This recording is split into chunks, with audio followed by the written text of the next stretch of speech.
Hello viewers, আসসালামু আলাইকুম। আশা করি সকলে ভালো আছেন। চলে আসলাম নতুন একটি ভিডিও নিয়ে। সকলকে আমার চ্যানেলে স্বাগত জানাই। যারা এখনও আমার চ্যানেলটি সাবস্ক্রাইব করেননি, দয়া করে সাবস্ক্রাইব করার অনুরোধ থাকলো। ভিডিওটি ভালো লাগলে এবং লাইক, কমেন্ট এবং শেয়ার করে দিতে ভুলবেন না। তো আজকে ভিডিওর বিষয় হচ্ছে প্রাইমারি প্রধান শিক্ষক পরীক্ষার কেন্দ্র কোথায় হবে তা কিন্তু পিএসসি অবশ্য অলরেডি আগেই জানিয়ে দিয়েছে। তো আপনারা অনেকেই কনফিউজ আছেন যে কোথায় কি হবে। এডমিটে লেখা দেখতেছেন আপনাদের জেলার নাম।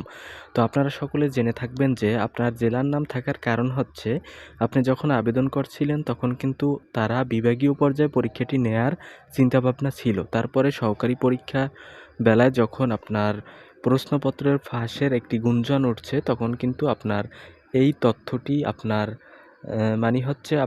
তারা কিন্তু সিট চেঞ্জ করে ফেলছে। হচ্ছে ঢাকায় নেয়ার একটা পরিকল্পনা করেছে। সেখান থেকে কিন্তু অবশ্য ফাইনাল করে ফেলছে যে ঢাকায় হবে পরীক্ষাটি। তো আপনারা যারা এখনও বিভাগীয় পর্যায়ে পরীক্ষার জন্য বসে আছেন তারা এই ধ্যান ধারণা থেকে বের হয়ে আসতে পারবেন। তো আজকে ভিডিওর বিষয় হচ্ছে দেখেন এখানে কিন্তু সম্পূর্ণভাবে উল্লেখ করা হয়েছে যে সরকারি প্রাথমিক বিদ্যালয় প্রধান শিক্ষক নিয়োগ পরীক্ষায় আবেদন প্রক্রিয়া শেষ হয়েছে গত বছরের ২৬ অক্টোবর। ১,১২২টি শূন্য পদের বিপরীতে আবেদন জমা পড়েছে প্রায় ৭ লাখ, অর্থাৎ গড়ে ৬২৪ জন প্রার্থী প্রতিদ্বন্দ্বিতা করবে এই পদে। পরীক্ষা গ্রহণের তারিখ এখনও নির্ধারিত না হলেও একক কেন্দ্র হিসাবে ঢাকাকে বেছে নিয়েছে বাংলাদেশ সরকারি কমিশন পিএসসি। হচ্ছে দেখেন এখানে কিন্তু বোঝা যাচ্ছে যে ঢাকাকেই কিন্তু কেন্দ্র হিসাবে সকলের জন্য বাছাই করা হয়েছে। কারণ ঢাকাতে যখন কেন্দ্র দেওয়া হয় তখন প্রশ্ন নিয়ে আর বিভাগীয় পর্যায়ে আসতে হয় না। বিভাগীয় পর্যায়ে যখন আসা লাগে তখন কিন্তু প্রশ্ন ফাঁসের একটা সম্ভাবনা থাকে। এজন্যই মূলত কিন্তু ঢাকাকে কেন্দ্র হিসেবে বেছে নিয়েছে। তো আপনারা কনফার্ম থাকেন যে ঢাকাতেই কিন্তু আপনার পরীক্ষাটি অনুষ্ঠিত হবে। আপনার এসএমএসের মাধ্যমে হয়তোবা জানাতে পারে অবশ্য। আর কিভাবে জানাবে তা অবশ্যই আমাদের চ্যানেলের সাথে থাকলে আপডেট নিউজ পাবেন। এবং পরীক্ষার অ্যাডমিট হয়তোবা আপনারা আবার পুনরায় ডাউনলোডও করতে বলতে পারে। কিংবা আপনারা জেনে থাকবেন যে এই পরীক্ষার জন্য যেদিন আবেদন করেছেন এর সাথে সাথেই কিন্তু অ্যাডমিট কার্ড ডাউনলোড করা যাচ্ছিল। তো যদি আবার অ্যাডমিট কার্ড ডাউনলোড করতে বলে তাহলে আমাদের চ্যানেলে নির্দেশনা পাবেন ইনশাল্লাহ। এবং আপনারা অনেকেই কমেন্ট করেন, দেখেন সকলের কমেন্টের উত্তর দেওয়া তো আর যায় না বা সম্ভব না। বলে রাখি, অনেকে এভাবেও বলছেন যে আমার চাকরির বয়স এই বছর শেষ, এখন আমি কি করব বুঝতেছি না। তাদের জন্য বলা যে দেখেন, যেহেতু নিবন্ধন আছে সামনে এবং প্রাইমারি হেড টিচার কিন্তু বিশাল একটা নিয়োগ আছে, তবুও এটি কিন্তু যেহেতু পিএসসি কর্তৃক নির্ধারিত বা পিএসসি নিয়োগ দেবে, প্রশ্ন প্যাটার্ন অনুযায়ী অনেকের ক্ষেত্রে চাকরি হবে, আবার অনেকের নাও হতে পারে। তো আমার একটা চিন্তাভাবনা যে যেহেতু নিবন্ধন আছে সেহেতু কিন্তু নিবন্ধনে বিশাল একটা পদে সার্কুলার আসতেছে। তো আপনারা নিবন্ধনের জন্য প্রিপারেশন নিতে থাকেন। এবং যারা বলছিলেন যে কম্পিটিশন কি উপজেলা ভিত্তিক হবে না জেলা ভিত্তিক হবে, দেখেন কম্পিটিশন কিন্তু আপনার উপজেলা ভিত্তিকও হবে না, জেলা ভিত্তিকও হবে না।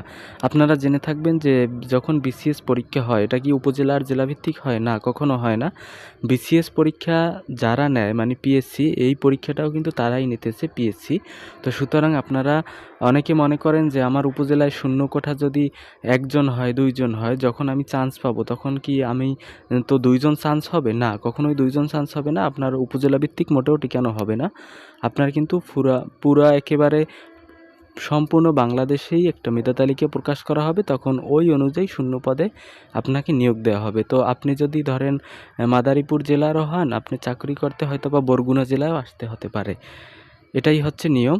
তো অনেকেই এই বিষয়ে জানতে চেয়েছিলেন, আমি কিন্তু এর আগেও ভিডিওতে বারবার বলেছি, তারপরও আপনারা জানি না কেন বিশ্বাস করেন না। তো আপনারা কিন্তু এটা সহকারী শিক্ষকের বেলায় এটাই ছিল যে উপজেলা ভিত্তিক নিয়োগ হয়, তখন কিন্তু কাটমার্ক অনেক নিচে নামার সম্ভাবনা থাকে। যখন আপনার এই প্রাইমারি প্রধান শিক্ষক পরীক্ষা দেবেন তখন কিন্তু কাটমার্ক আর অল্পতে আপনার চান্স কিন্তু কখনো হবে না। যেহেতু আপনার 90 মার্কসের এমসিকিউ পরীক্ষা হবে, সেহেতু কিন্তু আপনার অনেক নম্বর পেতে হবে। এবং আপনাদের আরেকটি জিজ্ঞাসা ছিল যে আপনি কি আপনার উপজেলায় যখন শূন্য আসন হবে তখন কি আপনার উপজেলায় আসতে পারবেন? হ্যাঁ, অবশ্যই আপনি আসতে পারবেন। ধরেন আপনার উপজেলা হচ্ছে বরগুনা সদর উপজেলা, তখন আপনি চাকরি পেয়েছেন ধরেন মাদারীপুর জেলায়।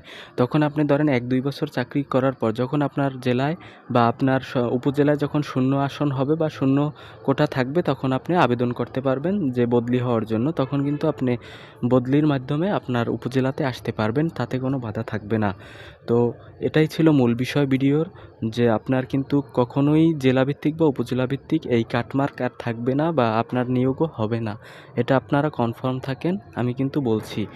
তো এই ছিল আজকের ভিডিও। দেখা হবে পরবর্তী কোনো ভিডিওতে। সঙ্গে থাকুন আমার চ্যানেলের। যদি ভিডিওটি ভালো লেগে থাকে তাহলে লাইক, কমেন্ট, শেয়ার করতে ভুলবেন না। ধন্যবাদ সকলকে।